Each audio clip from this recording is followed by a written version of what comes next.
जय हिंद प्यारे बच्चों, क्या हाल चाल, कैसे हैं आप सब। उम्मीद करते हैं अच्छे होंगे, स्वस्थ होंगे और अपनी पढ़ाई को बहुत ही मन लगाकर कर रहे होंगे। मैं सौरभ आप सभी लोगों का स्वागत करता हूं अपने प्यारे से प्लेटफॉर्म टारगेट बोर्ड पे। तो बच्चों, आज हम लोग बहुत ही ज्यादा महत्वपूर्ण चैप्टर पढ़ने वाले हैं जो कि है रैखिक असमीकाएं। बच्चों, ये वाला सेम चैप्टर आपको 12th में मिलेगा। अगर आपने 11th में मन से पढ़ लिया है, ये मान के चलिए आपको 12th में पढ़ने की ही जरूरत नहीं पड़ेगी। बस थोड़ा सा एडवांस, हल्का सा थोड़ा सा एडवांस लेवल वहां किया गया है, बाकी पूरा पार्ट यही है।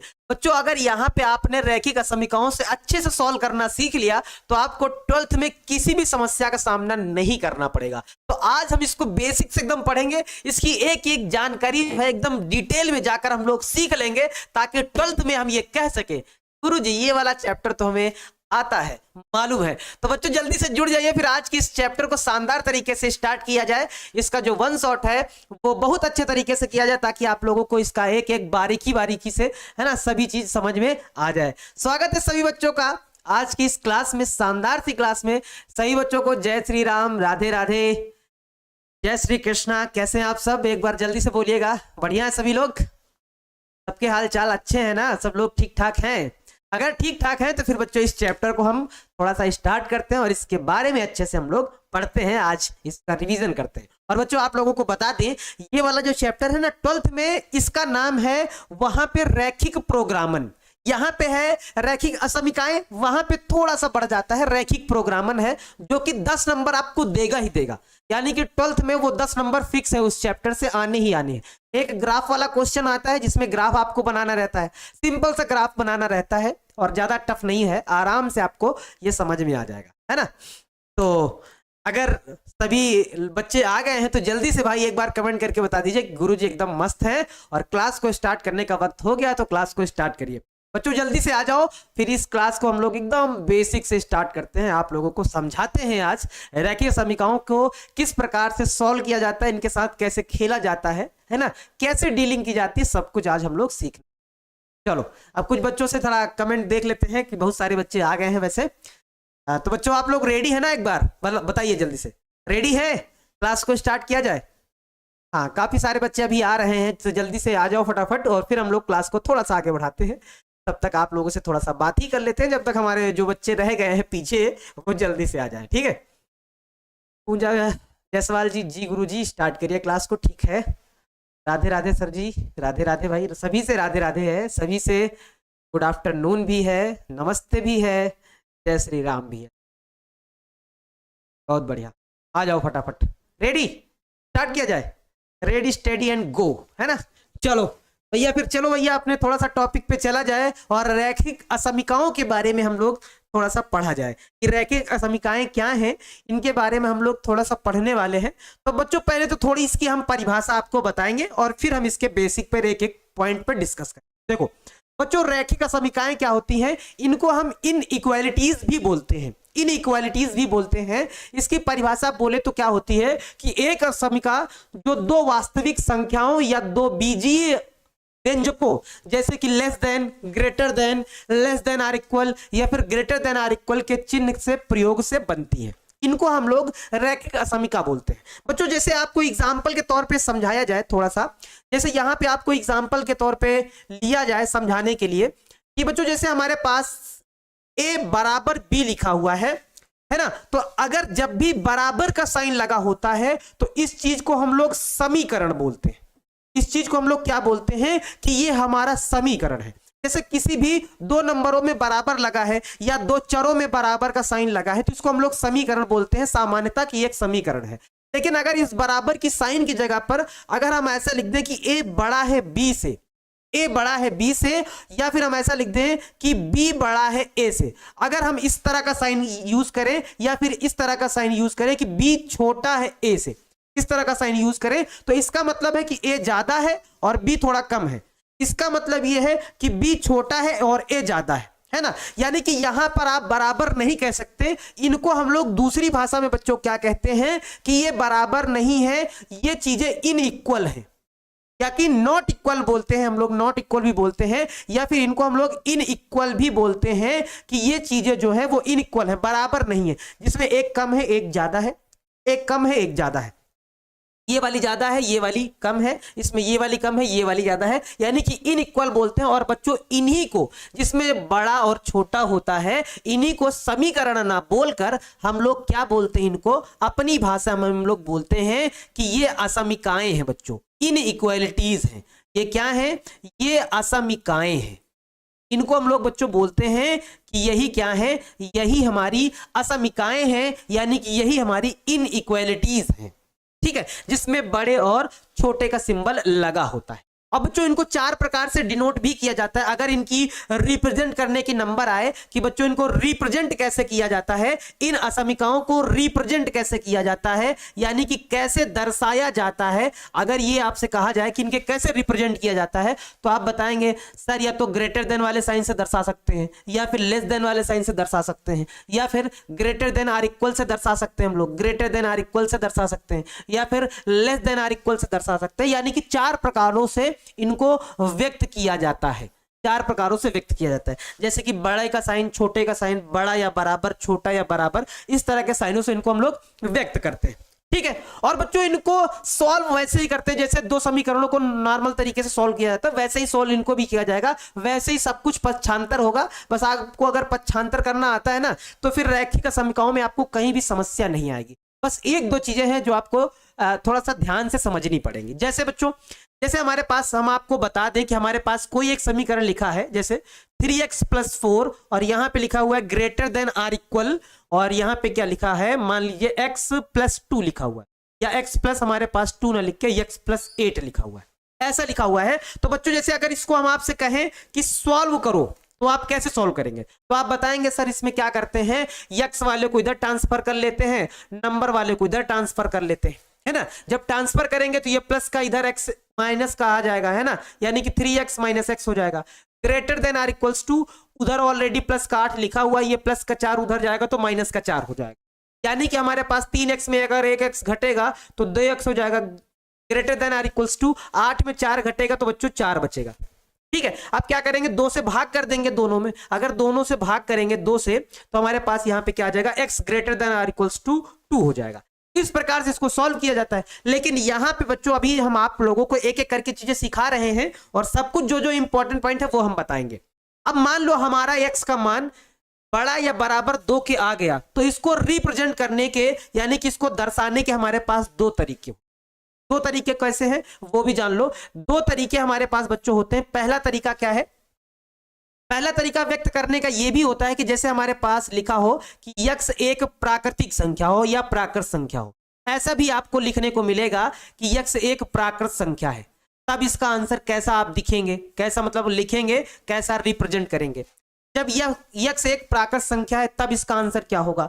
और दूसरा केस में क्या हो सकता है, जब x एक पूर्णांक है, x एक पूर्णांक है, अगर ऐसा लिखा है कि x एक क्या है हमारे पास पूर्णांक है, तब आप इसको, इसके आंसर को कैसे लिख सकते हैं। दो तरीके बच्चों होते हैं, जब x एक प्राकृत संख्या है, जब x एक पूर्णांक है। अच्छा, इसी पूर्णांक को कभी कभी वास्तविक संख्या भी लिखा होगा, ऐसा कि x एक क्या है, x एक वास्तविक संख्या है, x एक क्या है हमारे पास वास्तविक संख्या है। अगर ऐसा भी लिखा है, अगर ऐसा भी लिखा है तब हमको इनको दर्शाना होता है। ठीक है, ठीक है, हाँ चलो, बात क्लियर है बच्चों, बात समझ गए, ये वाली बात, ये वाली बात समझ गए कि नहीं समझ गए। x एक प्राकृत संख्या है, x एक पूर्णांक है, इनकी दो प्रकार से दर्शाया जाता है और संख्या रेखा में भी दर्शाया जाता है। अब हम आप लोगों को एक क्वेश्चन लेंगे और उनकी मदद से, क्वेश्चन की मदद से फिर आपको कुछ सिखाएंगे और दो इंपॉर्टेंट पॉइंट भी बताएंगे कि रैखिक समीकरण पे आपको क्या ध्यान देने की जरूरत है, क्या ध्यान देने की जरूरत है। पहले तो हम वही पॉइंट यहां पे लिखा देते हैं। इसमें अब दो इंपॉर्टेंट पॉइंट हैं जो आपको ध्यान देने की जरूरत है। असमीकाओं को हल करते समय आपको दो चीजें ध्यान देने की जरूरत है बच्चों। वो ध्यान देने की क्या जरूरत है, हम लिख देते हैं कि जब भी किसी असमीका में आप क्या करते हैं कि जब किसी ऋणात्मक संख्या से, जब भी किसी आप लोग क्या करते हैं कि ऋणात्मक संख्या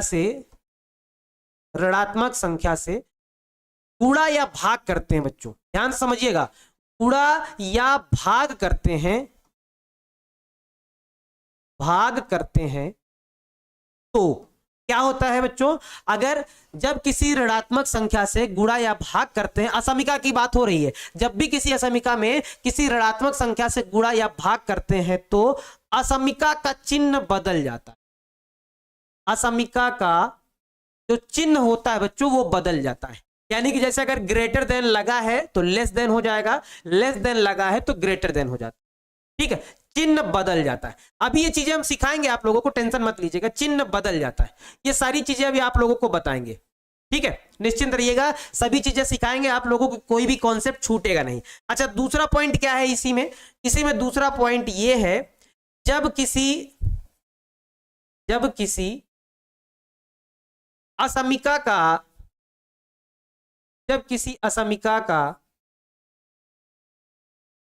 का व्युत्क्रम लेते हैं, यानी कि व्युत्क्रम करते हैं, जब किसी असमिका का व्युत्क्रम यानी कि उल्टा करते हैं, व्युत्क्रम लेते हैं या व्युत्क्रम करते हैं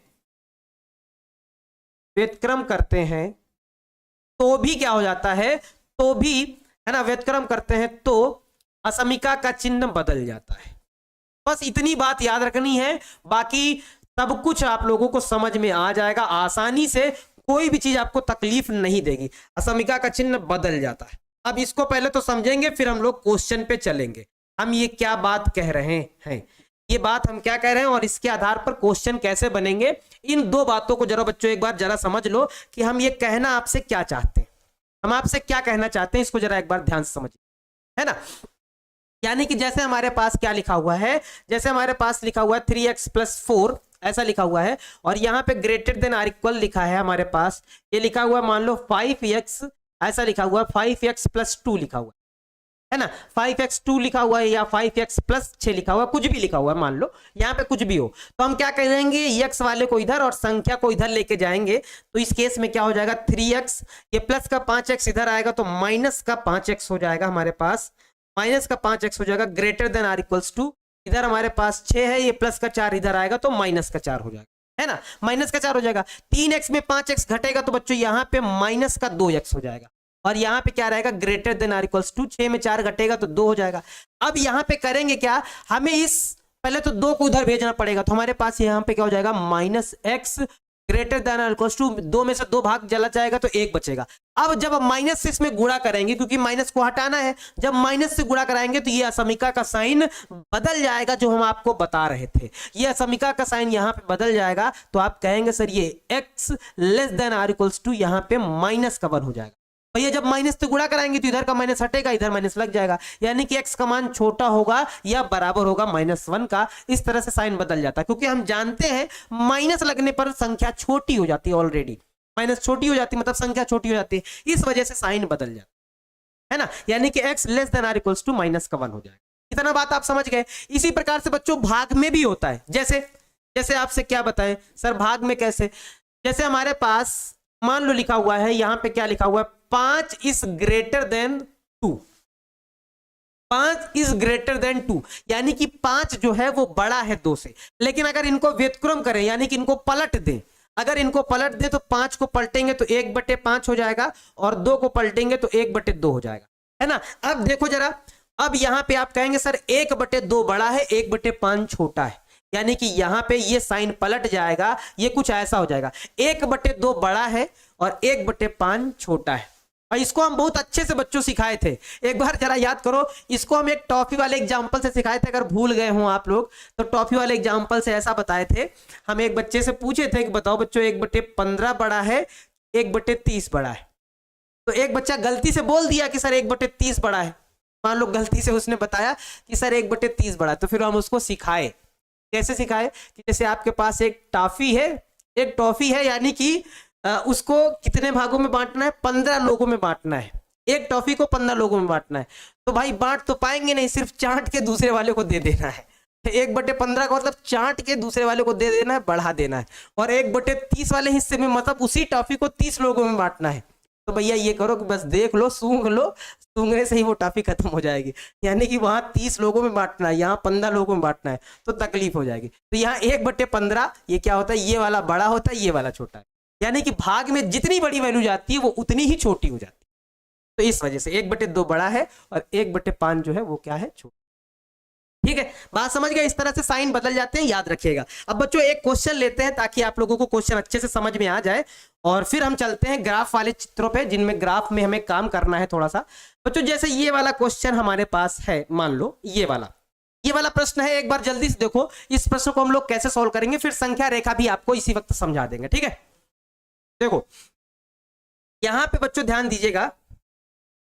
बच्चे कह रहे हैं सर न्यू एनसीईआरटी परचेज करें या ओल्ड वाली करें, तो हमारे हिसाब से देखो 12th में है, तो 12th में हम कोई भी टॉपिक आपको छोड़ेंगे नहीं, तो अगर ओल्ड वाली मिल जाए तो ज़्यादा अच्छी बात है ना। ओल्ड वाली मिल जाए तो ओल्ड वाली ले लीजिएगा, क्योंकि 12th में नहीं चल पाएगा। 11th में तो चलो न्यू एनसीईआरटी फॉलो कर ली, ठीक बात है, लेकिन 12th में हमें ओल्ड एनसीईआरटी लेके चलना पड़ेगा, बहुत सारी चीज़ें बतानी पड़ेंगी, है ना, उसमें हम लापरवाही नहीं कर सकते। देखो अब इस प्रश्न को हमें हल करना है, ऐसा कुछ हल करना है। ठीक है, पहले तो इस इक्वेशन को लिखा जाए, फिर इसका सोल्यूशन बताया जाए। हमारे पास लिखा हुआ है बच्चों 5x माइनस का 3 लेस देन, और यहाँ पे क्या है 3x प्लस 1 है। आप क्या कहेंगे सर 5x को इधर लाओ और -3 को इधर लेके आओ। ठीक है, लेके आओ, तो हमारे पास बच्चों ये हो जाएगा 5x, और ये 3x इधर आएगा तो माइनस का हो जाएगा 3x, लेस देन बच्चों लगा हुआ है, और ये माइनस का 3 उधर जाएगा तो प्लस का हो जाएगा, तो 1 + 3 हो जाएगा। 5x में 3x घटेगा तो 2 हो जाएगा, लेस देन हमारे पास 3 में 1 जुड़ जाएगा तो 4 हो जाएगा, यानी कि x लेस देन 2 से ये चला जाएगा भाग, ये 2 हो जाएगा, यानी कि x का मान 2 से छोटा होना चाहिए। इसका मतलब ये है कि x का मान 2 से छोटा होना चाहिए। बच्चों 2 से छोटा होना चाहिए, तो चलो भैया इसको दर्शाया जाए। पहले क्या कह रहा है कि x एक जब पूर्णांक है तब हमको दर्शाना है, पूर्णांक वाली केस में। देखो पहले पार्ट में क्या कह रहा है, जब x एक पूर्णांक है, यहाँ पे जब x एक पूर्णांक है तब इसको हम कैसे दर्शाएंगे। देखो पूर्णांक क्या होते हैं आप लोग तो जानते ही हैं, इसमें क्या बताना है। ये 0 होता है, इधर 1, इधर 2, इधर 3 डॉट डॉट डॉट इन्फिनाइट तक, इधर -1, इधर -2, इधर -3, इधर -4 डॉट डॉट डॉट, ये माइनस का इन्फिनाइट होता है ना। यही सारे तो पूर्णांक होते हैं, सारे को मिलाकर, जिनको इंटीजर हम लोग बोलते हैं, यही सारे पूर्णांक होते हैं। तो इस वाले केस में ये कह रहा है कि x का मान 2 से छोटा है, 2 से छोटा है, तो इसको हम लोग कैसे दर्शाएंगे, तो आप लोग बता दीजिएगा कि सर दर्शाने का तरीका ये हो जाएगा कि 2 से छोटा यानी कि 1, 2 से छोटा यानी कि 1 होगा, फिर 0 होगा, फिर -1 होगा, फिर -2 होगा, फिर -3 होगा, डॉट डॉट डॉट हो जाए। इस तरह से दर्शा देंगे। ठीक है, बात समझ में आ गई? अच्छा, अब दूसरा बच्चों, दूसरा देखो, ये पहला दर्शाने का तरीका हो गया। दूसरा कह रहा है x एक वास्तविक संख्या है, तब कैसे दर्शाएंगे। दूसरे केस में हमारे पास कह रहा है जब x एक वास्तविक संख्या है, वास्तविक संख्या है तो कैसे दर्शाएंगे। बच्चों वास्तविक संख्या को देखो संख्या रेखा में दर्शाना होता है। वास्तविक संख्या तो हम लोग इसको कैसे दर्शाते हैं कि हमारे पास, पहले तो इसको शॉर्टकट में हम आपको बना के बताते हैं। वास्तविक संख्या के लिए आप ऐसा करिए कि पहले तो बीच में देखो x का मान आया कितना, 2 आया, तो यहाँ पे लिखेंगे 2, इधर लिखेंगे प्लस का इन्फिनाइट, इधर लिखेंगे माइनस का इन्फिनाइट। ठीक है, इधर लिखेंगे प्लस का इन्फिनाइट, इधर लिखेंगे माइनस का इन्फिनाइट। बच्चों अगर यहाँ पे देखो, यहाँ पे ध्यान देना, अगर यहाँ पे बराबर का साइन भी लगा होगा, बराबर का साइन भी लगा होगा, तो यहाँ का जो गोला रखेंगे, गोला जो डॉट लगाते हैं वो पूरा क्या कर देंगे हम, ब्लैक कर देंगे। लेकिन अगर बराबर का साइन नहीं है तो यहाँ पे जो बीच में बच्चों ये माना जाता है, एक बार देखो, जो बीच में यहाँ पर जो पॉइंट बनाया जाएगा ना, वो कैसा कैसा रहेगा, वो कुछ ऐसा रहेगा, ऐसा खाली रहेगा, है ना, ऐसा होगा। ठीक है, कह रहा है कि 2 से छोटा होना चाहिए, 2 से छोटा यानी कि इधर ये आएगा, ये आएगा 2 से छोटा, 2 से छोटा। और इसको संख्या रेखा में हम लोग दर्शा कैसे सकते हैं कि sir x belongs to r, यानी कि वास्तविक संख्या में बिलोंग कर रहा है, और सारी वैल्यू क्या हो जाएगी, -इन्फिनाइट से 2, इसके बीच में हो जाएगी। यानी कि इस तरह से हम संख्या रेखा में भी दर्शा देंगे। और ये वाला साइन बच्चों बनाना जिसमें बीच में खाली रहता है, इसको एक बार हम फिर से बना देते हैं, साफ साफ बना देते हैं, ताकि आप लोग इसको कंफ्यूज ना होइएगा, ना कंफ्यूज नहीं होना है। ये वाला आपको बीच में ऐसा बनाना है, ऐसा खाली रहेगा, यानी कि 2 और माइनस अनंत के बीच की संख्या लेनी है, और इसको हमें इस तरह के ब्रैकेट में भर के लिखना होता है। अगर यहाँ पे बराबर का भी साइन लगा होता तो फिर इस डॉट को हम पूरी तरह से ब्लैक करते, पूरी तरह से ब्लैक करने के बाद वो एक तरफ का बड़ा वाला ब्रैकेट लगाते, एक तरफ ओपन ब्रैकेट लगाते। ठीक है, चलो बच्चों बताओ ये बात एकदम क्लियर हुई कि नहीं हुई। ये संख्या रेखा में यानी कि ये वास्तविक संख्याओं में दर्शा दिया, ये हमने पूर्णांक के रूप में भी दर्शा दिया है। बात आप समझ गए कि नहीं समझ गए, एक बार जल्दी से बताइएगा हमको, है ना। हाँ, बात आप समझ गए, जरा बताओ।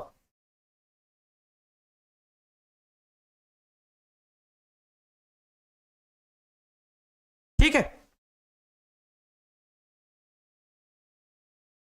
सर, सीरियल से पढ़ाइए ना, सीरियल से नहीं पढ़ा सकते बच्चों। क्यों सीरियल से नहीं पढ़ा सकते? इसके पीछे रीजन है। अब जैसे मेन मेन जो चैप्टर इंटर में लगने वाले हैं वो हम पढ़ा पाएंगे 20 तारीख तक।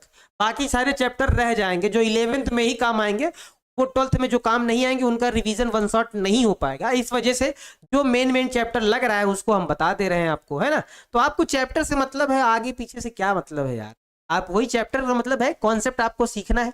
ये सीख गए, हमको लगता है कि ये काफी हद तक सीख गए हैं बच्चों। अब मेन है बात ग्राफ वाली। अभी एक क्वेश्चन इसमें और बताएंगे ताकि आप लोगों को कहीं भी कोई डाउट ना रहे। एक प्रश्न और बताएंगे, जैसे ये वाला प्रश्न है, इसको जरा आपसे पूछेंगे कि बताओ बच्चों इसका प्रश्न का हल क्या होगा। तो जल्दी से बता दो जरा एक बार इसका हल आप लोग, कंफ्यूजन ताकि दूर हो जाए। इसका हल जल्दी से बताओ तो फिर आपको ग्राफ वाली चीजें सिखाई जाए, क्योंकि वो इंटर में महत्वपूर्ण है। ग्राफ इंटर में लगेगा, इस वजह से वो सीखना भाई बहुत जरूरी है ना। देखो इसको, देखो जरा, इसको सॉल्व करने का तरीका क्या है। हमारे पास 5 माइनस 2x बटे में 3 है, लेस देन आर इक्वल, इसमें एलसीएम ले लेंगे, इधर सॉल्व करेंगे तो 6 पंचे 30 हो जाएगा, यानी कि x माइनस 30, x माइनस हमारे पास 30 और बटे में बच्चों 6 हो जाएगा, है ना। इसको काट भी देंगे, कट भी जाएगा, 3 दूनी 6 हो जाएगा। ये दो भाग में है, इधर आ जाएगा तो गुणा में हो जाएगा, यानी कि 2 हो जाएगा। और यहाँ क्या हो जाएगा, 5 minus 2x less than or equals to हमारे पास क्या हो जाएगा, x माइनस 30 को जब सॉल्व करेंगे तो 2 पंचे 10 माइनस का 2x रखो, less than or equals to हमारे पास क्या हो जाएगा, x माइनस का 30 हो जाएगा, है ना। इस क्या करेंगे, इस माइनस x को इधर लेके आएंगे और इस 10 को उधर लेके जाएंगे, है ना। तो ये प्लस का x इधर आएगा तो माइनस का हो जाएगा, तो बच्चों ये माइनस का 2x माइनस का x less than or equals to हमारे पास क्या हो जाएगा, माइनस का 30 हो जाएगा। और ये प्लस का 10 उधर जाएगा तो माइनस का हो जाएगा, है ना। ये दोनों जुड़ेंगे बच्चों तो 2x और ये 1x मिलके हमारे पास हो जाएगा माइनस का 3x less than or equals to minus का ये 40 हो जाएगा, है यही होगा। ये दोनों मिलके क्या हो जाएंगे, 40 हो जाएंगे, है? ये गुणा नहीं किए क्या यार, गड़बड़ हो गया ना। 2 दूना 4x होना चाहिए था, यहाँ पे 4x होना चाहिए था, तो 4x होना चाहिए, तो यहाँ पे हमारे पास कितना हो जाएगा, माइनस का 5x हो जाएगा। 2 पंचे 10, 2 दूनी 4, है ना। माइनस का 5x हो जाएगा, 5 से बच्चों इसको भाग कर देंगे तो हमारे पास बचेगा minus x less than or equals to convert 40, minus का 8 हो जाएगा। और जब माइनस से हम मल्टीप्लाई कराएंगे बच्चों, माइनस से गुणा कराएंगे, तो अभी हमने बताया था माइनस से गुणा कराने पर चिन्ह पलट जाता है, यानी कि हमारे पास क्या हो जाएगा, x greater than or equals to 8 हो जाएगा, x greater than or equals to 8 हो जाएगा। इसको जब हम लोग पूर्णांक के रूप में अगर हमें लिखना होगा, अगर प्राकृत संख्या के रूप में लिखना है, मान लो अगर हमको, मान लो यहां पे ऐसा लिखना हो कि x एक प्राकृत संख्या है, मान लो अगर ऐसा दर्शाना है इसका आंसर, ये x एक प्राकृत संख्या है, तो अब इसका आंसर कैसे दर्शाएंगे। देखो हमें ये दर्शाना है कि x एक प्राकृत संख्या है, तो जिसका मान क्या है, 8 से बड़ा या बराबर है। x जहां पे 8 से बड़ा या बराबर है तो आप ये बताएंगे कि आंसर हमारा जो होगा वो 8, 9, 10 डॉट डॉट डॉट कुछ ऐसा चलेगा, है ना, कैसा चलेगा। या फिर अगर हमें किसमें दिखाना है, हमें यह दिखाना है कि x एक वास्तविक संख्या है, x एक क्या है बच्चों, x एक वास्तविक संख्या, ऐसा दिखाना है। x एक हमारी क्या है, वास्तविक संख्या है ना, वास्तविक संख्या है, वास्तविक संख्या है। तब आप कैसे दर्शाएंगे, सर वास्तविक संख्या है तो हम संख्या रेखा बना देंगे, उसमें दर्शाना हमको थोड़ा आसान रहता है, हम आराम से दर्शा देंगे। देखो क्या करेंगे, जरा यहाँ पे जरा ध्यान दो, हमारा आंसर कितना आया 8, तो यहाँ पे आप ऐसा करके यहाँ पे 8 मान लीजिए, इधर प्लस का इन्फिनाइट, इधर माइनस का इन्फिनाइट आप मान लीजिए, है ना। इधर हमारे पास क्या मान लीजिए, माइनस का इन्फिनाइट मान लीजिए। देखो बच्चों यहाँ पे आपको थोड़ा सा और गौर करना है कि यहाँ पे इक्वल का साइन भी लगा है, यहाँ पे इक्वल का साइन लगा है, यानी कि बराबर का साइन है, तो यहाँ पे जो डॉट बनेगा ना वो पूरी तरह से ब्लैक रहेगा, ऐसा, जो कि आपने पहले चैप्टर में भी सीखा था, है ना। और x का मान 8 से बड़ा या बराबर है, तो अगर संख्या रेखा में आपको दर्शाने को कह दिया जाए तो आप बताएंगे सर ये वाला हिस्सा होगा, ये वाला हिस्सा आएगा। ये इस तरह से आप संख्या रेखा में भी दर्शा सकते हैं, और जहां पे आप ये कहेंगे sir x belongs to r है, और ये क्या हो जाएगा हमारे पास, ये हो जाएगा 8, इन्फिनिटी। और इधर बराबर है, इस वजह से ये वाला ब्रैकेट लगेगा 8 कामा इन्फिनाइट, और इन्फिनाइट की तरफ तो ओपन ब्रैकेट ही रहेगा। ठीक है, इस तरह से ओपन ब्रैकेट ही रहेगा, यानी कि x belongs to r 8 comma infinite, है ना। इस तरफ से बड़ा ब्रैकेट रहेगा, उस तरफ से ओपन ब्रैकेट रहेगा, है ना, क्योंकि 8 के बराबर भी है तो इस वजह से बराबर होने का मतलब है ये वाला साइन लगता है। बच्चों इस तरह से हम किसी भी रैखिक समीकरण को हम लोग सॉल्व कर सकते हैं। तो जरा एक बार छोटा सा कमेंट करके बता दो कि हाँ गुरुजी थोड़ा बहुत तो समझ में आ ही गया है ये वाली बात। वैसे पढ़ रखे तो सभी बच्चे हैं, लेकिन रिवीजन के तौर पे आप समझ गए होंगे। तो फिर हम ग्राफ पे चलते हैं, वो मेन है क्योंकि वो इंटर में लगेगा, ग्राफ वाली चीज इंटर में लगेगी। जरा एक बार जल्दी से कमेंट करके भाई बता दो कि समझ में आया कि नहीं आया, आगे बढ़ा जाए। क्या कह रहे हैं सर, वास्तविक गलत है क्या, क्यों गलत है वास्तविक? अरे हम ऐसे लिख देंगे, आप ये कहो कि गलत नहीं है सर, आप दूसरी तरह से लिख दिए हैं, ये बोल आप तो सीधा बोल दिए सर गलत है ना। ठीक है, गलत नहीं है, हम ऐसे लिख दिए हैं, इस तरह से हम अंतराल के रूप में लिख दिए। ठीक है, आप जैसे लिख रहे हैं वैसे आप लिख, है ना। हमने अंतराल, हमने छोटी बात में बड़ी बात कह दी, गागर में सागर कर दिया। आप एकदम क्लियर क्लियर अलग अलग लिखना चाहते तो आप अलग अलग लिख, क्या दिक्कत? ठीक है, बात समझ गए बच्चों? चलो ठीक है, हाँ आगे। x का मान बड़ा या बराबर होना चाहिए। जो लोग माइनस इन्फिनाइट कर रहे हैं, अब से Kushwaha ji sir minus infinite से स्टार्ट होगा 1, सर जी 1 नंबर क्वेश्चन कहाँ पे, क्वेश्चन नंबर 1 में कहीं पे मिस्टेक कर दी क्या? इसमें वाले में, यहाँ पे, यहाँ पे, अच्छा यहाँ पे दर्शा दिए गलत, ये कह रहे थे क्या? अरे कर लो यार, सही कर लो, आगे पीछे कर लो इसको ना, इसको आगे पीछे कर लो, वही बात है, आगे पीछे कर लो। माइनस इन्फिनाइट, फिर dot dot dot dot dot dot चलेगा, फिर -3 -2 -1, ऐसा कह रहे थे, कर लो ऐसा, ऐसा कर लो। -1 आ जाएगा, फिर 0 आ जाएगा, फिर 1, -1 आ जाएगा, 0 आ जाएगा, ये वाला कह रहे थे क्या? चलो ऐसे भी बना लीजिए, कोई दिक्कत, आगे पीछे कर लीजिएगा, छोटी मोटी बातें हैं सब, है ना। तो बच्चों उम्मीद करते हैं कि अब हमारी बात समझ गए होंगे। अब बच्चों हम चलेंगे थोड़ा सा ग्राफ पे चलेंगे, और ग्राफ आप लोगों को समझाएंगे, क्योंकि अगर ग्राफ अभी समझ गए ना 11th में, तो फिर 12th में आप आराम से बना ले जाएंगे, फिर आपको 12th में दिक्कत नहीं होगी। ठीक है, फिर 12th में आपको दिक्कत नहीं आने वाली। चलो नेक्स्ट, अब ग्राफ की बारी है। ग्राफ जरा एक चीज, ग्राफ क्या होता है भाई, ग्राफ को कैसे में बनाना है, इंटर में हमें कैसे करना है ना, हमें कैसे करना है। तो जरा देखो भाई, ग्राफ में बच्चों सबसे पहले तो फॉर्मेट चलते हैं, 2-3 प्रकार के फॉर्मेट होते हैं। तो सबसे पहले तो हम नॉर्मल फॉर्मेट आपको सिखाते हैं ताकि आप ग्राफ बनाना सीख जाएं। देखो अभी तक आपने जितनी असमीकाएं देखी हैं, फिलहाल जितनी सॉल्व की हैं, इनमें एक ही चर था, वो x था।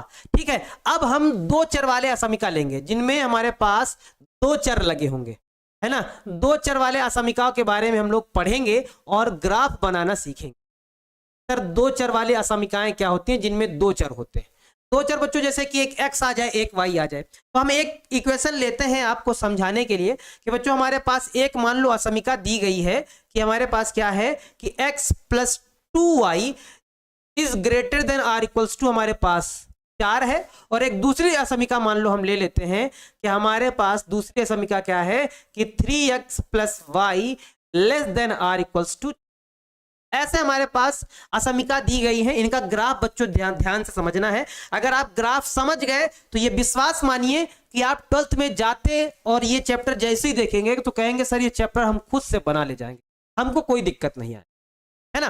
चलो अब जैसे ये वाला है तो सबसे पहले क्या करते हैं, इससे हम लोग पॉइंट निकालते हैं। पॉइंट निकालने के लिए आप x की जगह पर अपने मन से कुछ भी वैल्यू रख सकते हैं, 1 2 3 4 5, कुछ भी, प्लस में भी, कुछ भी माइनस में भी रख सकते हैं। लेकिन हम लोग कैलकुलेशन को थोड़ा कम करने के लिए ज्यादातर करके 0 रखते हैं ताकि कैलकुलेशन छोटा रहे, मान जल्दी से निकल आए। बाकी आप कुछ भी रख सकते हैं, मान वही आएंगे, ग्राफ वही बनेगा।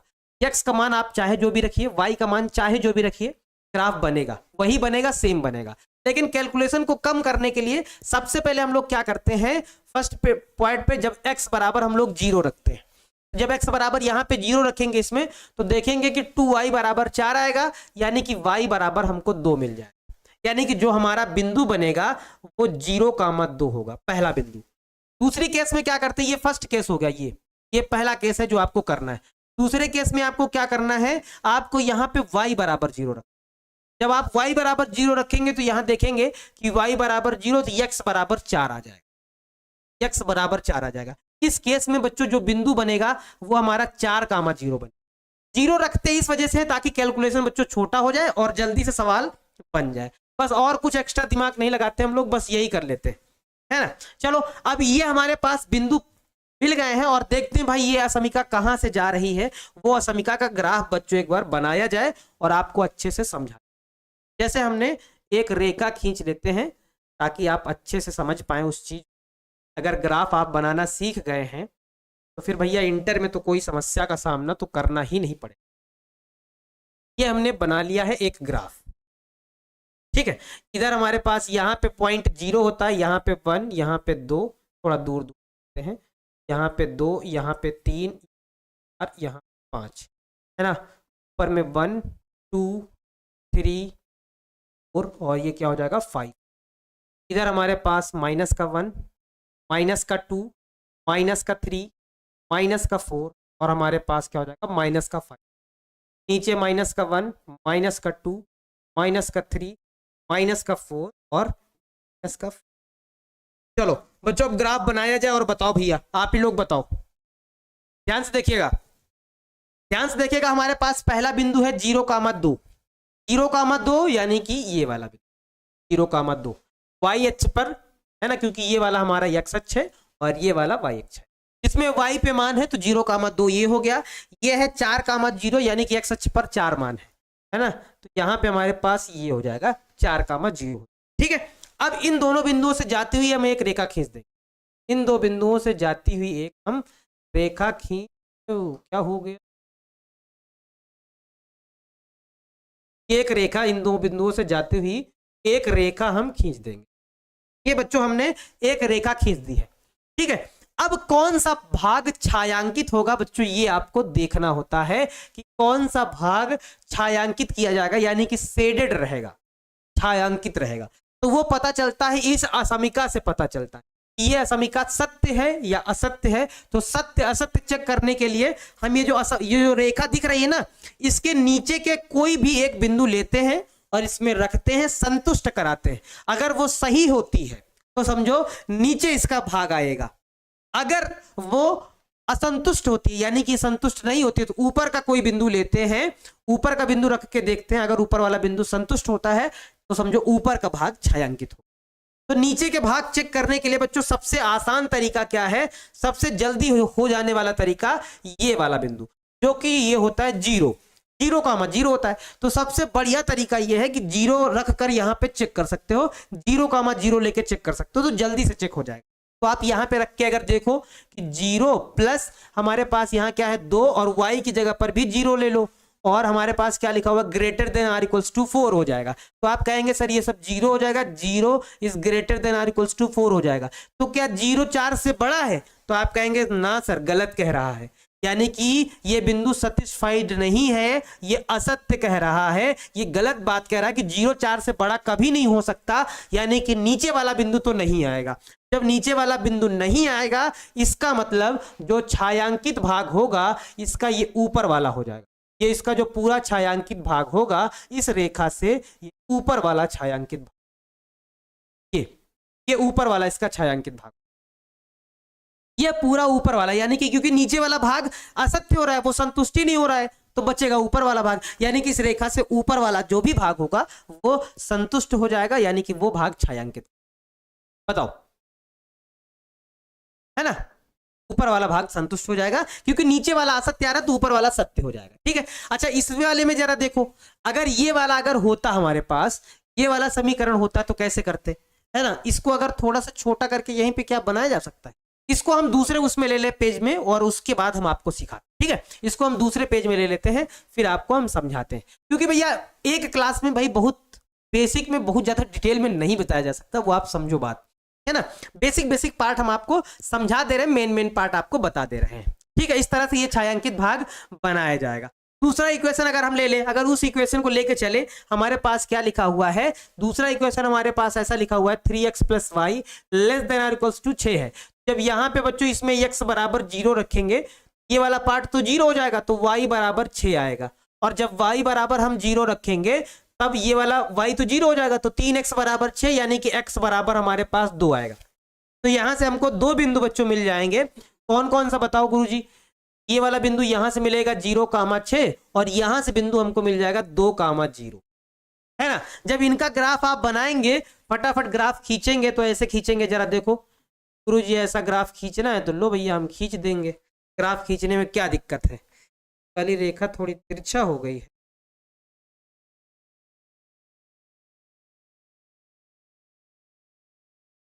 हाँ देखो, ये वाला क्या हो जाएगा हमारे पास, ये रहा, ये वाला x अक्ष है और ये वाला हमारा y अक्ष, ऐसा है।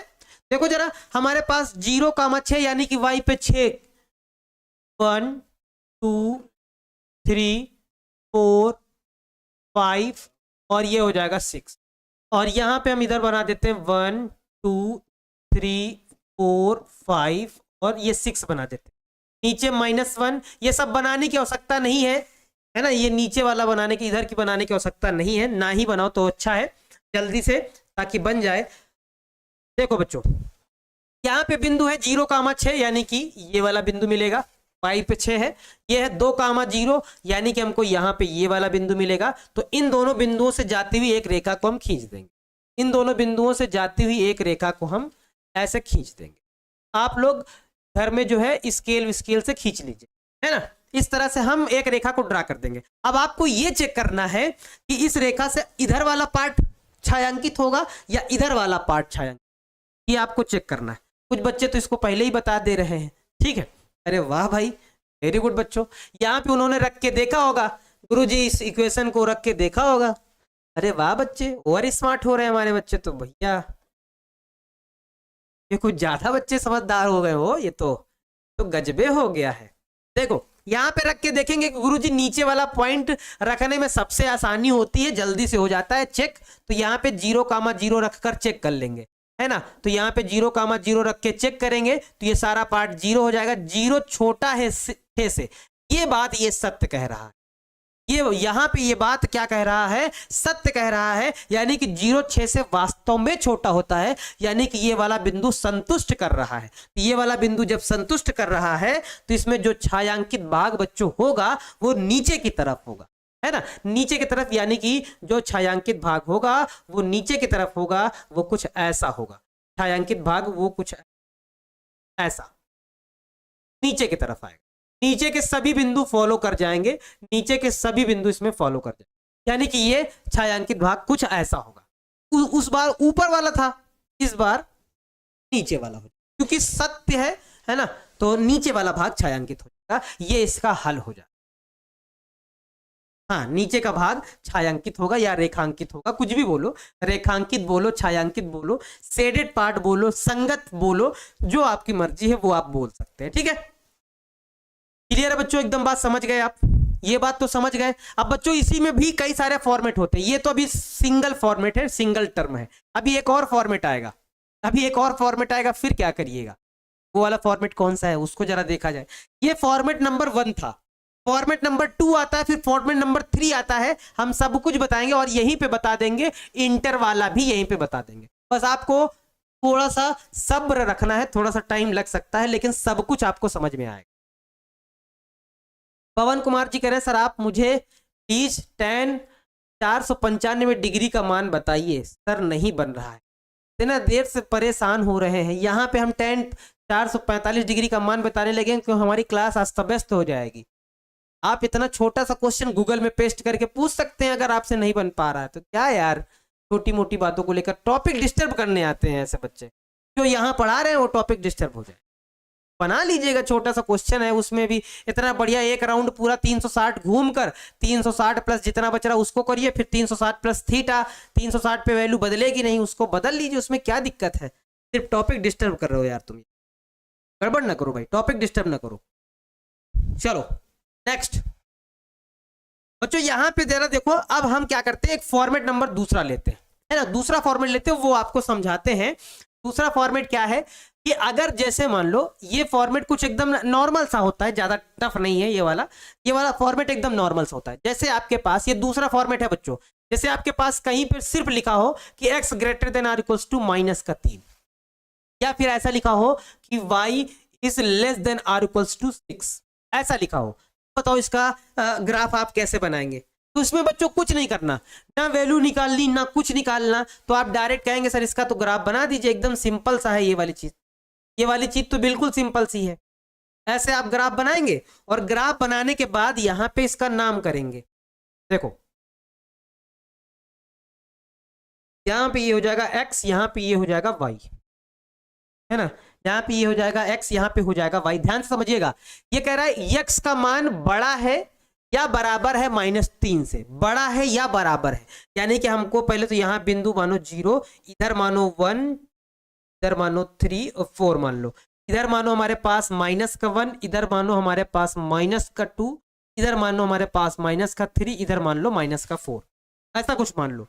अब यहाँ पे बच्चों थोड़ा ध्यान से समझो, ध्यान से समझो क्या करना है। ये कह रहा है x का मान बड़ा है, ध्यान दो, x का मान बड़ा है या बराबर है -3 से, यानी कि -3 से बड़ा, यानी कि इधर वाला पार्ट।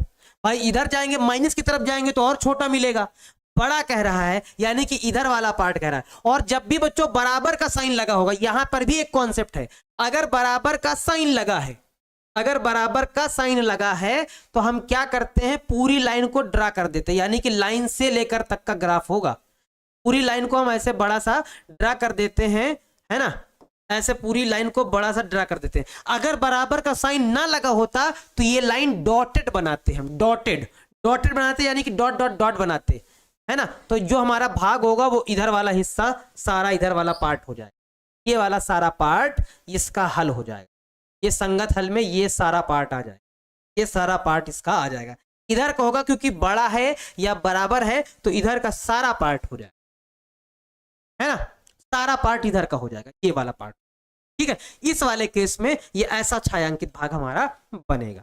ठीक है, इसमें कैसा बनेगा बच्चों जरा बताओ, इसमें कैसे बनेगा। तो आप कहेंगे गुरुजी इस वाले में तो बना दो ग्राफ, ये तो एकदम सिंपल है, इसको बनाने में क्या ही सोचना। फिर मूल बिंदु वाला एक बता देते हैं, मूल बिंदु वाला भी बता देंगे तो आप लोगों को एकदम वो भी अच्छे से क्लियर हो जाएगा। फिर दो समीकरण वाला बता देंगे, वो और अच्छे से क्लियर हो जाएगा, दो समीकरण वाला बता देंगे, सारे पार्ट हम बता। देखो यहां पे हमने मान लिया ये हमारा x है और ये वाला बच्चों हमारा y, ये वाला x है, ध्यान समझिएगा बच्चों, है ना।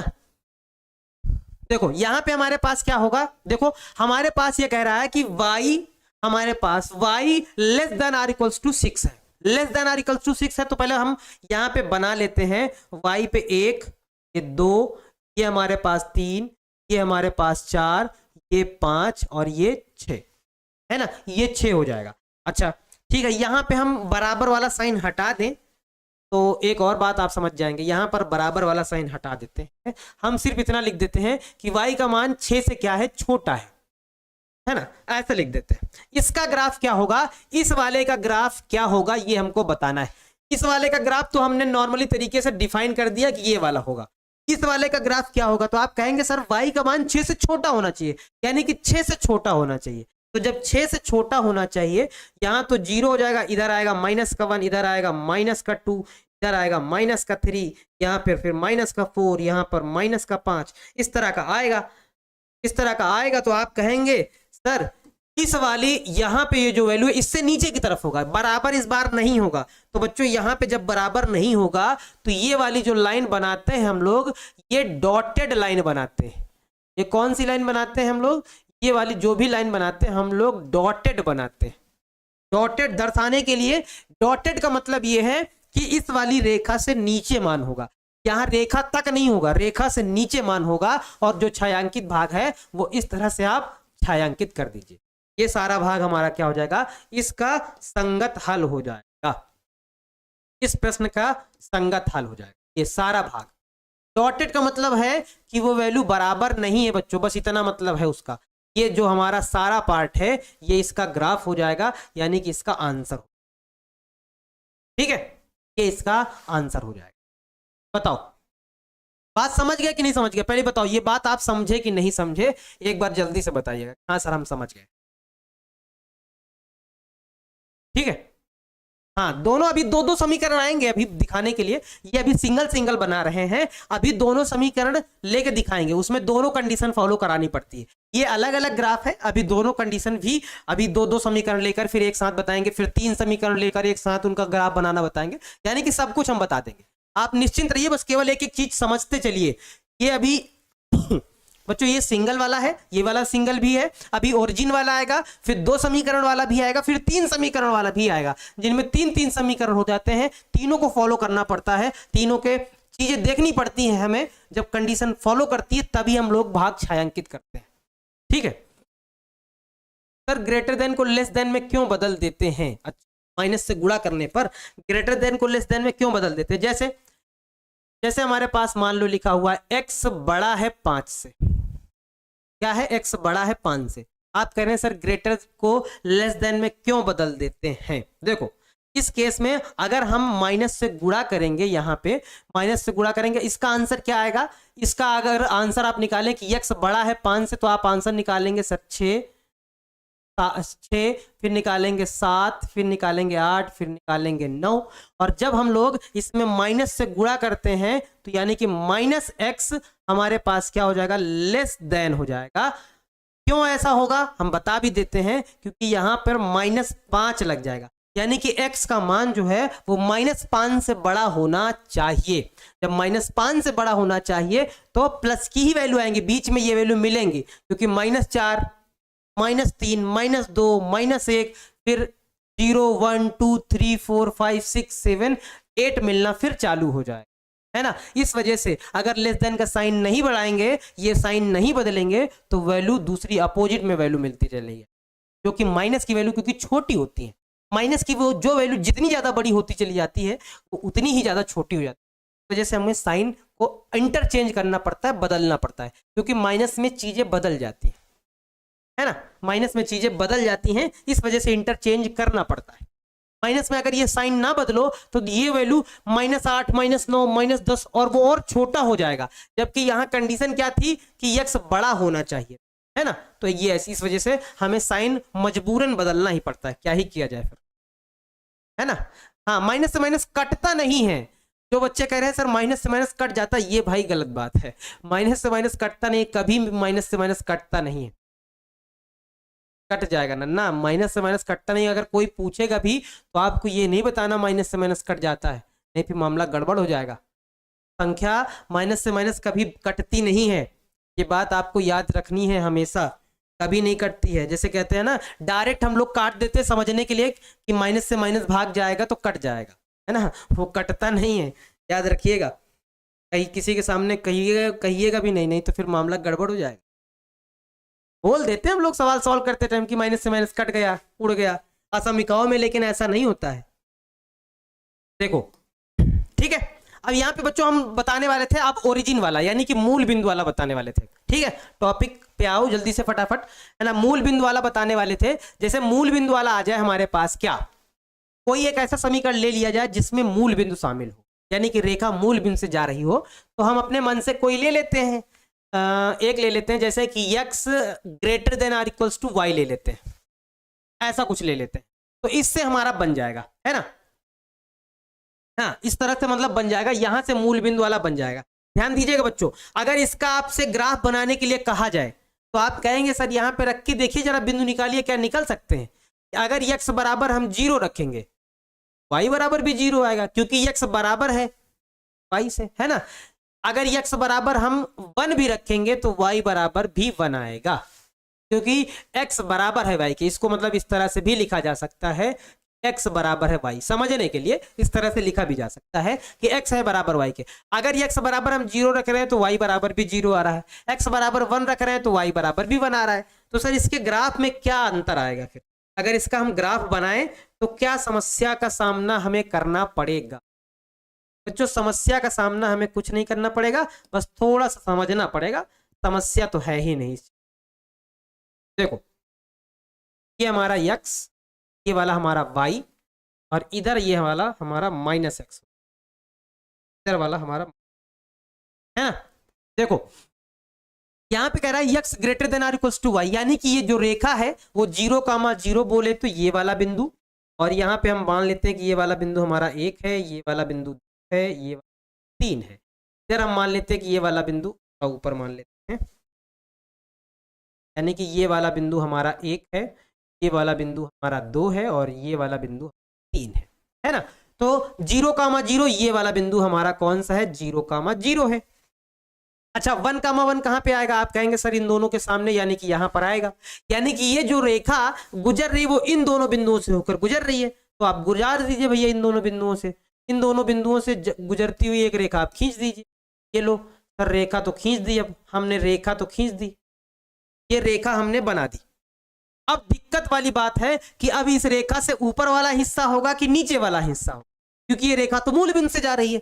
फिर कैसे चेक करेंगे बताओ तो जरा, फिर कैसे चेक करेंगे? तो आप कहेंगे कि गुरुजी इस वाले केस में क्या होगा कि हमें इस रेखा से नीचे कोई भी एक बिंदु लेकर चेक करना है, कोई भी एक बिंदु ले लीजिए, आप ये वाला भी ले सकते हैं, ये वाला भी ले सकते हैं, ये वाला भी ले सकते हैं। अगर रेखा में सेटिस्फाइड हो जाएगा, अगर संतुष्ट हो जाएगा, अगर संगत हो जाएगा तो इस रेखा से नीचे आएगा, अगर संगत नहीं होगा तो इस रेखा से ऊपर होगा। सिंपल सा बात है। तो चलो बच्चों बताओ कौन सा बिंदु लिया जाए। हम ये वाला बिंदु फिलहाल लेके देख लेते हैं, ये वाला बिंदु चेक करते हैं। ये वाला बिंदु हमारा कौन सा है, ये वाला है 2,0।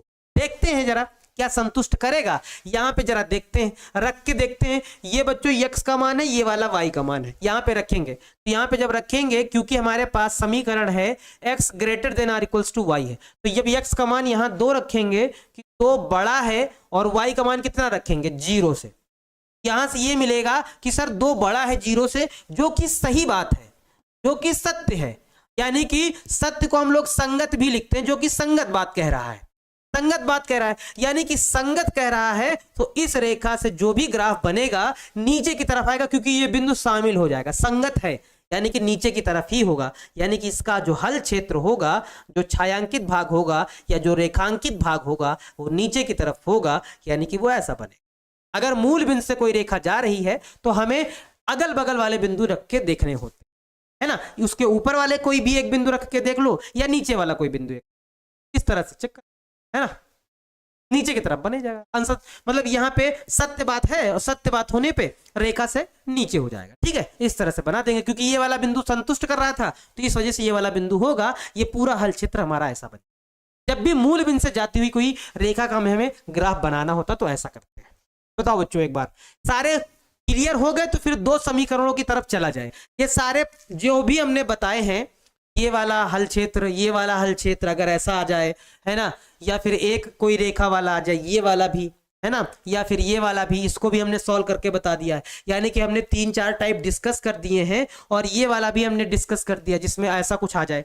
यहीं पे एक और आ जाता है, इसी का एक रूप ऐसा भी देखने को मिल जाएगा, जिसमें आपको ऐसा लिखा रहेगा कि sir 2x - y less than or equals to 0, यानी कि इधर 0 रहेगा। तो इधर 0 का मतलब है कि ये रेखा मूल बिंदु से ही जाएगी, आप रख के देख लीजिएगा, मूल बिंदु से ही गुजरेगी। तो ये वाला भी बनेगा, तो ऐसा ही केस आएगा सामने आपको, और ऊपर वाला नीचे वाला बिंदु रखकर आपको चेक करना पड़ेगा। क्या चीज कह रहे हैं सर, 2 क्यों नहीं लिए? कौन सा 2? कौन सा 2 नहीं लिए? लिए तो है 2,0 ना, ये वाला बिंदु ना लिया तो है, देखो ना 2 और ये 0, 2,0 बिंदु था, 2,0 लिया, x की जगह पे 2 रखा, y की जगह पे 0 रखा। 2 बड़ा है 0 से, सही बात है, संगत बात कह रहा है, तो उसी की तरफ हो जाए, ऊपर नहीं होगा। ऊपर वाला कोई भी रख के देखेंगे तो वो फॉलो नहीं करेगा, है ना। चलो अब देखते हैं हम लोग बच्चों, अब देखेंगे हम लोग कौन सा, हम लोग अब देखेंगे 2 समीकरण, जो कि सबसे मेन है। हम लोग 2 समीकरण वाला लेके चलेंगे इक्वेशन, और उसको जरा समझेंगे ध्यान से। हाँ, अब यहां पे इसको बोले तो इंपॉर्टेंट वाला, बोले तो मोस्ट इंपॉर्टेंट वाला topic, important topic for 12th, है ना।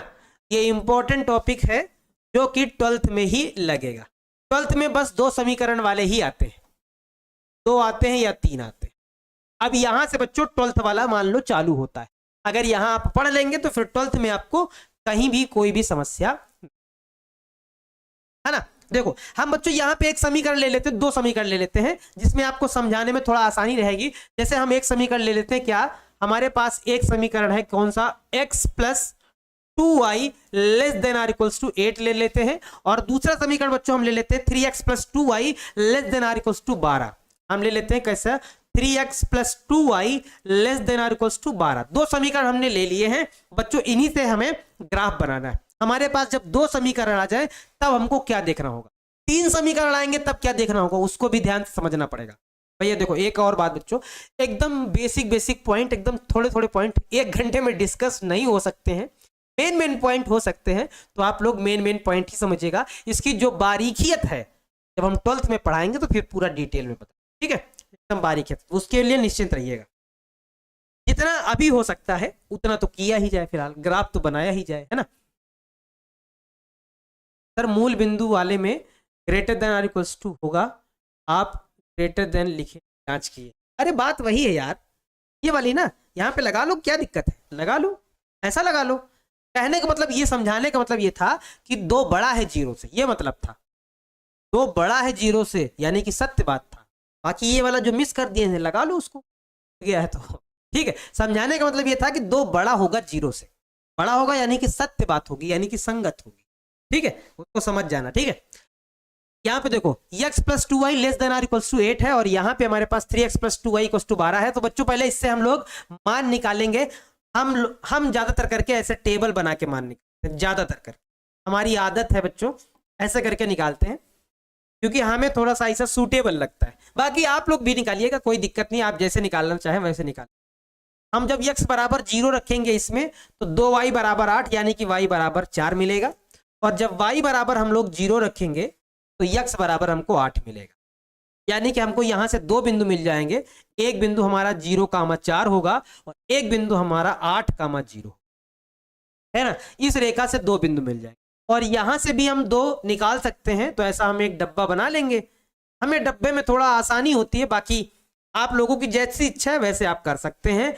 यहाँ पे x, यहाँ पे y मानेंगे। x बराबर जब 0 लेंगे, देखो x बराबर 0 लेंगे तो 2y बराबर 12, 2 छक्के 12, यानी कि y का मान 6 आ जाएगा। और जब y बराबर 0 लेंगे तो 3x बराबर 12, तो 3 चौके 12, यानी कि यहाँ पे 4 आ जाएगा, यानी कि बिंदु हमको 0,6 और 4,0 मिल जाएगा, ऐसा बिंदु मिलेगा।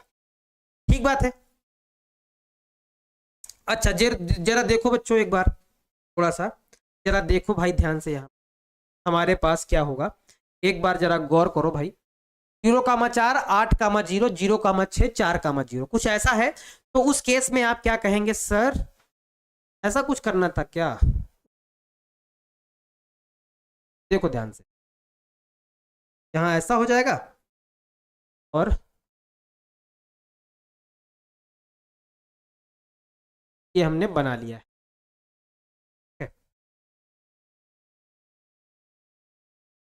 ये हमारा x है और ये वाला हमारा है बच्चों। जरा इसमें बिंदु मानो तो जरा एक बार, ये बिंदु हमारा 0 है, इधर 1, 3, 4, 5, 6, 7, 8। ऊपर की तरफ अगर मानो तो 1, 3, 4, 5, 6, 7, 8 हो जाए, है ना। अब इन्हीं बिंदुओं को बच्चों लेते हैं जरा, और एक बार इन्हीं से हम लोग बनाते हैं। एक बार बनाइएगा बच्चों, साथ में बनाइएगा फटाफट, जल्दी से फटाफट साथ में आप लोग भी फिगर बनाइएगा। ये वाली जो असमिका है, यह वाली जो रेखा है कहां से जा रही, जरा एक बार देखो तो 0,4 और 8,0, 0,4 यानी कि ये यहां पर मिलेगा 0,4, और 8,0 ये यहां पर मिलेगा। तो इन दोनों बिंदुओं से जाती हुई एक रेखा को हम लोग क्या करेंगे, खींच देंगे।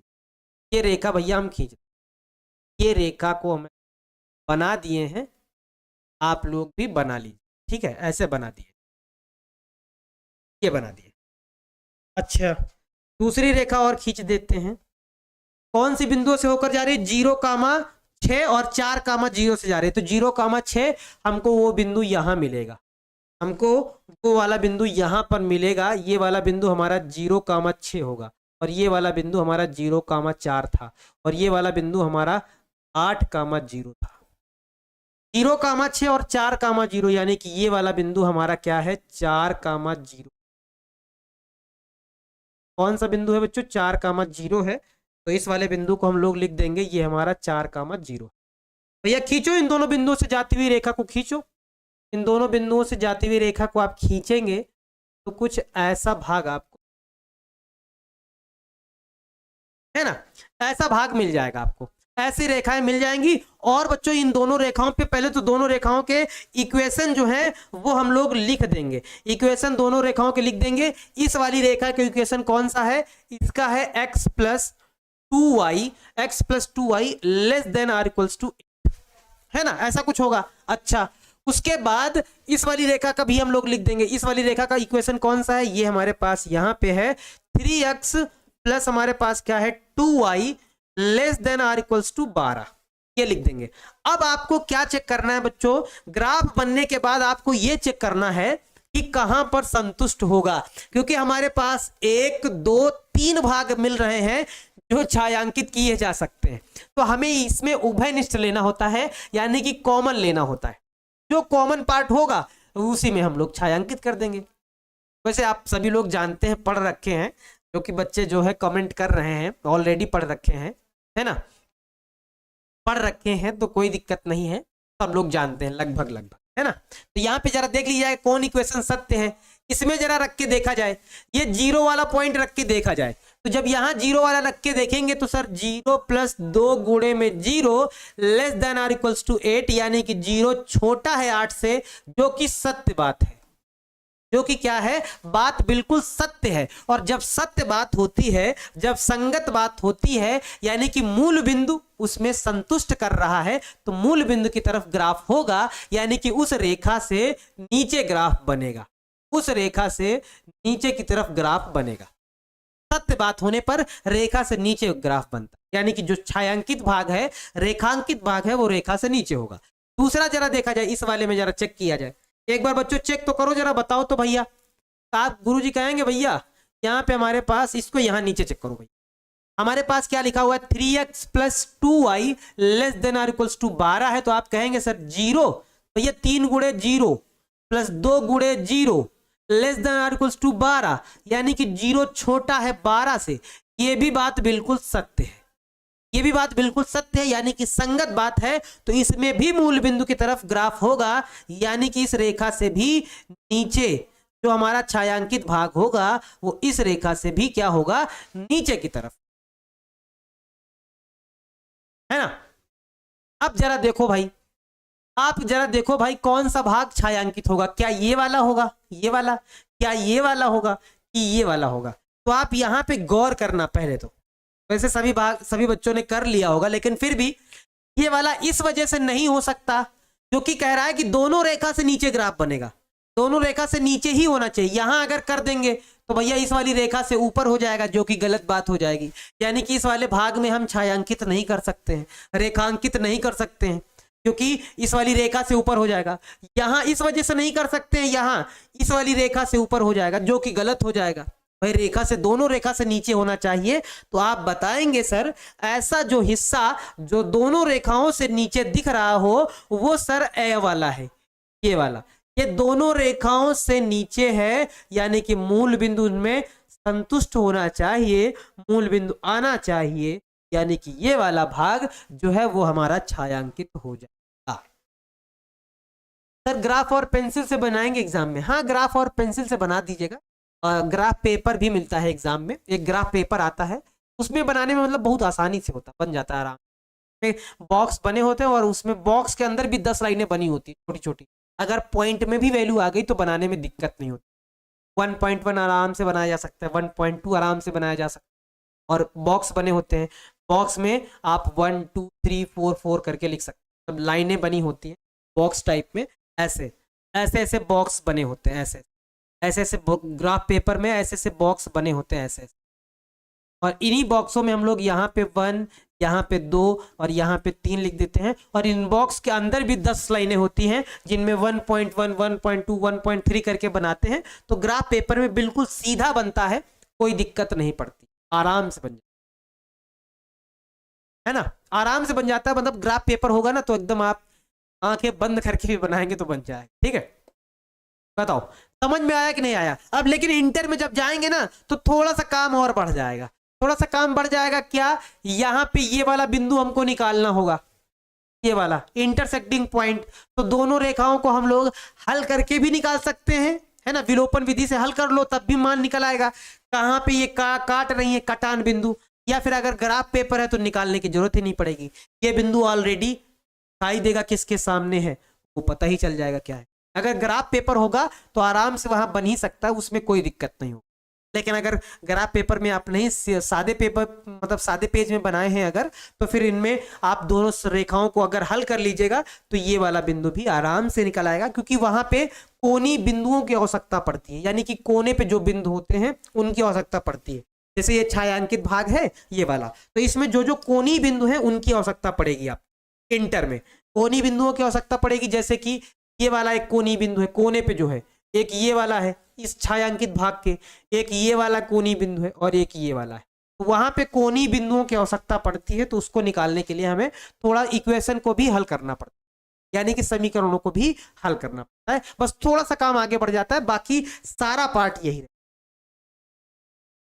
है ना। हाँ, ये वाला तो आप आराम से बता देंगे सर, ये वाला कोनी बिंदु हमारा 0,0 है, ये वाला कोनी बिंदु 4,0 है, ये वाला बता देंगे 0,4 है। रही बात इसकी, तो ये अगर वैसे ग्राफ पेपर होता तो बिल्कुल सामने ही आता, सामने आता मान पता चल जाता, लेकिन ग्राफ पेपर है नहीं, क्योंकि ये वाले मानने में भी थोड़ा सा डिस्टेंस कम ज्यादा हो गई है, तो इस वजह से एग्जैक्ट नहीं आएगा। उसके लिए हमें इन दोनों समीकरणों को आपस में हल करना पड़ेगा, फिर पता चल। बताओ बच्चों, आप थोड़ा बहुत तो क्लियर हुआ, बेसिक पार्ट क्लियर हुआ कि नहीं हुआ? देखो, 1 घंटे में सारा कुछ बता पाना संभव नहीं, लेकिन बेसिक पार्ट हमने प्रयास किया है बताने का, कि आपको बेसिक पार्ट बता दिया जाए ताकि 12th में आपको तकलीफ ना हो, है ना, 12th में तकलीफ ना हो। आप ये बात समझ सकते हैं, जो कि पूरा चैप्टर है 1 घंटे में एक्सप्लेन नहीं किया जा सकता है।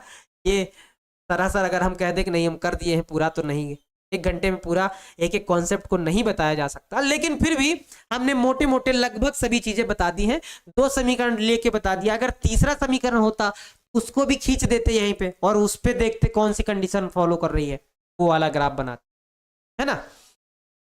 हाँ, इंटर में इस वाले चैप्टर से 10 नंबर के मार्क्स एकदम कंफर्म होते, यानी कि 10 नंबर का मार्क्स ये मान के चलो, एकदम कॉपी पेन लेके बैठ जाओ, आपको 10 नंबर मिलेंगे ही मिलेंगे। सबसे सरल पेपर होता है, आराम से आप बना सकते। तो बताओ बच्चों, एक बार जल्दी से, आज का टॉपिक कुछ थोड़ा बहुत क्लियर हुआ, समझ में आया कि नहीं आया? एक बार जल्दी से बताओ, बताओ तो हमें भाई थोड़ा सा अंदाजा लगे कि हाँ थोड़ा बहुत तो रिवीजन हुआ है। सर आप कमेंट इग्नोर कर रहे हैं, बबली प्रिंस कमेंट इग्नोर नहीं करते हैं, बहुत सारे बच्चों के कमेंट चला करते हैं, इग्नोर क्या, बहुत स्पीड में यहाँ कमेंट चलते हैं, और अगर हम बहुत ज्यादा कमेंट पढ़ने लगेंगे तो फिर आपको अच्छा नहीं लगेगा, है ना, फिर मजा नहीं आएगी, पढ़ने में मजा नहीं आएगी, केवल कमेंट पढ़ते रहो। कुछ बच्चे जो है पता नहीं कहाँ के क्वेश्चन लाया करते हैं, सर ये वाला, सर ये वाला, सर ये वाला, टॉपिक भटकाने के लिए, तो कभी कभी कुछ कमेंट निकल भी जाते हैं, और यहाँ स्पीड में कमेंट चलते हैं, स्पीड में, थोड़ा स्पीड में। अगर किसी एक कमेंट को पढ़ो तो नीचे से जब पढ़ना चालू करो, वो जब नीचे जाते जाते ऊपर पहुंचता है, तब तक हम लोग पढ़ पाते हैं उसको क्या कह रहा है। ठीक है, हाँ, काम चल जाएगा। इतना हमने बता दिया है कि आपको तकलीफ नहीं होगी, आराम से मतलब क्लियर हो जाएगा, 12th में आपको दिक्कत नहीं। ठीक है, बताओ बच्चों, समझ में आ गया? हाँ, 10 नंबर इस वाले चैप्टर से तो एकदम कंफर्म, ये भरोसा रखिए, 10 नंबर इस वाले चैप्टर से इंटर में तो एकदम कंफर्म है, एकदम कंफर्म है, कोई दिक्कत नहीं आएगी, आराम से बने।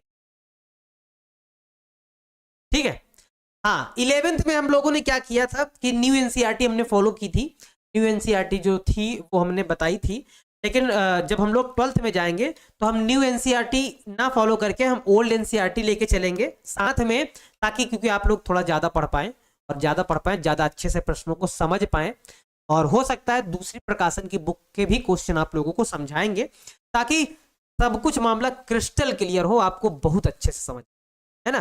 प्रयास ये करेंगे ज्यादा से ज्यादा प्रश्न आप लोगों को बताने का प्रयास करेंगे, और बहुत अच्छे से पढ़ाएंगे। तो इस वजह से अगर आप लोगों ने अभी भी बैच नहीं लिया तो जल्दी से ले लो, क्योंकि 20 तारीख से फिर क्लासेस हो सकता है, 25 तारीख से हो सकता है क्लासेस स्टार्ट हो जाए, तो सारा बेसिक पार्ट चालू हो जाएगा। अगर आप बेसिक से स्टार्टिंग से ज्वाइंट रहेंगे ना, तो आपको समस्या नहीं आएगी, किसी सारे चैप्टर आपको मन से समझ में। ठीक है, चलो सर, ओल्ड एनसीईआरटी में कितने चैप्टर वही है, ट्वेल्थ में ज्यादा कुछ नहीं हटाया गया है, चैप्टर वही है, सिर्फ एक चैप्टर हटाया गया है जो कि चैप्टर नंबर समाकलन के अनुप्रयोग है। उसको हम वैसे भी कम ही पढ़ाएंगे, क्यों? क्योंकि उससे एग्जाम में 1 नंबर का भी नहीं पूछा जाता। तो वहां हम अगर ना भी पढ़ाएं तो आप समझ जाना, वैसे हम बताएंगे कि क्यों नहीं पढ़ा रहे हैं, लेकिन जितना बेसिक होगा, जितनी जरूरत होगी वो सारा बताएंगे। एग्जाम में 1 नंबर का भी नहीं पूछा जाता है, तो ऐसी चीज जो है एग्जाम में नहीं आती तो फिर बच्चों की मेहनत बेकार चली जाती है, उसको बोलते हैं हार्ड वर्क। तो चलो ठीक है बच्चों, फिर आज के लिए हम इतना ही रखते हैं। फिर आप लोग भी अब नेक्स्ट क्लास की तैयारी करो, थोड़ा सा आराम कर लो, खाना पीना खा लो, क्योंकि दूसरा क्लास भी है आप, ठीक है? तो चलिए बच्चों, मिलते हैं आप लोगों से अगली वाली क्लास में। आप लोग तब तक खुश रहिएगा, मस्त रहिएगा और अपना रिवीजन करते रहिएगा, ठीक है? सभी बच्चों को ढेर सारा प्यार। जय हिंद, वंदे मातरम।